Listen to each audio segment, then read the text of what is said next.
Hello everyone, so I hope your day is going well, and today we're going to be doing something a little bit different. Still technology, but basically this is going to be the music side of it, and how a company used technology to really create a music experience. So there's a company called Tomorrowland. They are based in Belgium. They've actually had some American and Brazil branches too that didn't do so well.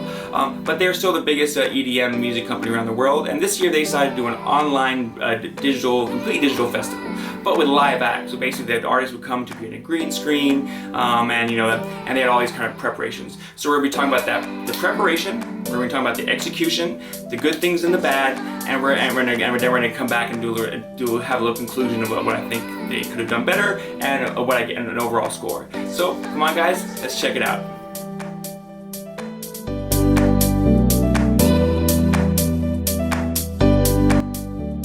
Okay guys, so when they were preparing for this, they basically came at it from a lot of different angles. So they had a big online presence on things like YouTube and through their own One World Radio. They had some TV things going on. So they had a countdown show where they had artists come on the show, and they basically had these whole countdown things the day before the event. So they had artists come on there. It was basically all about pumping you up. It's like, look what's going on. And it was fun. They had really big artists come on. Everyone was talking about how excited they were. They were all signing a globe. And that was really generate that excitement. Prior to that, what they did was they had, they made a pre-movie for for the different media streams like Facebook and YouTube. They had small interviews with independent artists and basically kind of have them talk about what they felt about Tomorrowland and how they felt about this coming performance, how it was all digital and how they were excited for it. And they also kind of just, of course, showed you clips of what was to come, right? Why it was amazing. So, I mean, they were definitely well prepared. I mean, they had different ways, there were multiple areas of approach. And when they had these multiple areas of approach, it just got you pumped up because you're like, oh wow, they have this countdown show, and oh, here's a preview of this artist, what he's gonna do. Oh, here's a movie, kind of like a little preview movie showing you like how the effects may look. And these things were definitely very good in how they got you ready for the party. Now, another part of the preparation they did is that they let you basically buy different packages. So if you were, just wanted to save your money, because obviously it's a digital festival, right? So you can't expect people to pay the $100s they would for a live festival. They basically, they basically give you options. So you could be that guy who wants to go all out and buy party favors. So they had, packages that came with a flag, like the one you see behind me, with shot glasses that would glow, party poppers that would shoot, little light things that you could have, and of course it would come with like a deck of cards to play with your friends. I mean, they really kind of would give these party packs. Some would come with they have a contract with JBL, so some people, that's the actual package I bought. So for example, would come with like the tickets, the bracelets, and a JBL speaker, and of course you go all out and get a party package that also includes that if you want to spend like 300 euros, which is a good chunk of money. So if you want to go cheap, you could spend as little as like 15 to $25, when you would think of American money, or as high as probably a little over 300 if you go all out. So I mean, that did really help. I mean, it just created a lot of excitement, because when that comes to your house, I saw people that got their kits on time, really exciting, right? But we will be getting back to this about some of the things they did mess up, because that happens. But I do have an example of this kit, so let me show you really fast. Okay guys, and we're back. So basically it comes in a big box like this. It's pretty huge, as you can see me holding it right here. Now when you open it up, it's going to give you, like a Tomorrowland kind of themed inside. Depending what package you got, when I got it, got the sound package. So I get the speaker, I get the poster, I got the bracelets inside, I got this little map, right? Now, people that would have bought the party supplies, they would of course had, party favors in there, shot glasses, cards, wherever their party package kind of included. But I definitely wanted to give you guys an example of this. But like I said, we are going to get back to this toward the end, because this is one of the problems that they did have with the festival as far as kind of living up to the experience. And so we'll get back to it a little bit later. So for the production, they were pretty strong. So they basically ended up going with kind of almost like a video game format. So if you guys ever played games like Mario World, where you're kind of bouncing around, right, to different areas, they basically created that kind of world, but for EDM, right? So you would click on you would kind of bounce around the world. They had everything, so they kind of made it very much like a real festival. So you had your performance stages, they were all digital, and you click, and during the festival you could click on the stage, there'd be a live performance going on, or quote-unquote live. Obviously, they had been done on green screen, but they were playing in a certain order that day, kind of giving you that real festival kind of urgency where you had to be at a certain place at a certain time.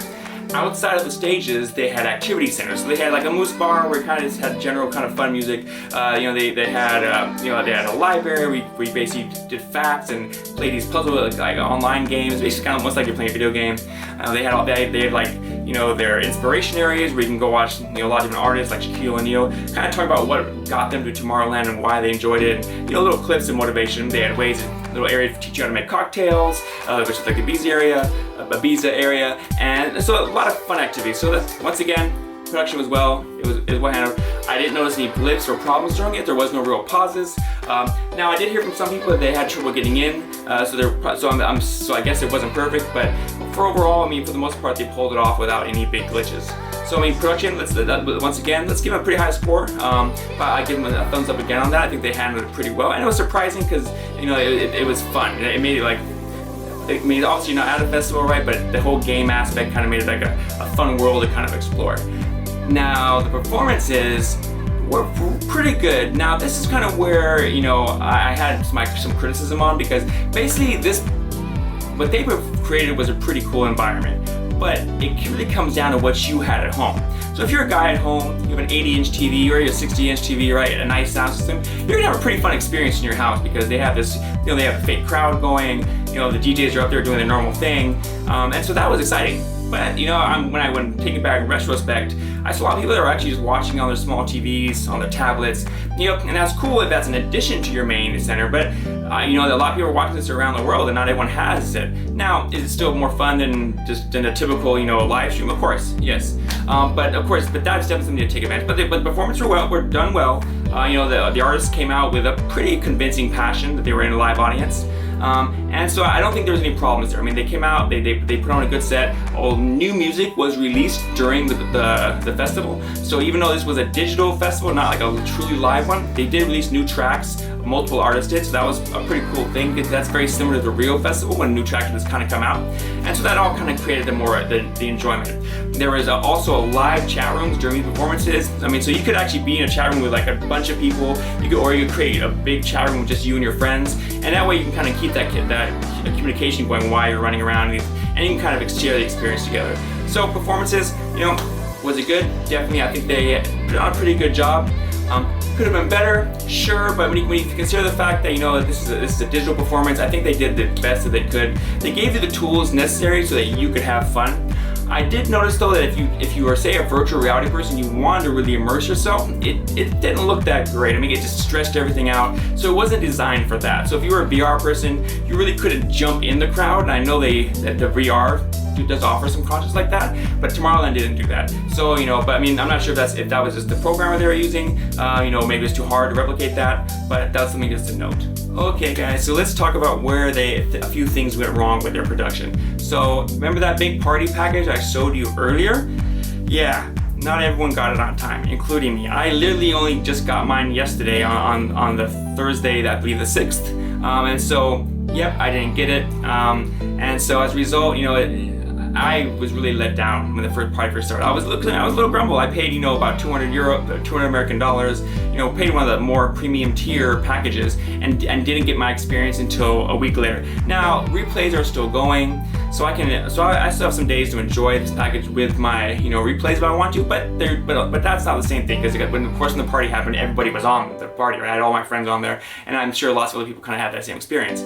So for that, they did drop the ball. Now, some people did get them on time. I can definitely vouch for that. Some packages seem to get to places on time, some places didn't. And so, but in the end, as a company, you have to promise an experience you can deliver, and that's kind of where I knocked them on it. So, but now that we've kind of talked about where they were off a little bit, let's wrap this up and give it an overall rating and how we think about it. Well, how I think about it. So guys, I hope you enjoyed me talking about the Tomorrowland Around the World Festival today. Like I said, there's a lot of positives. The main negative was them not getting everyone's experience to them on time, as far as the party package that they paid for. And so overall, I would say I'm going to rate this festival an 8. Just because, good performance, the game was fun.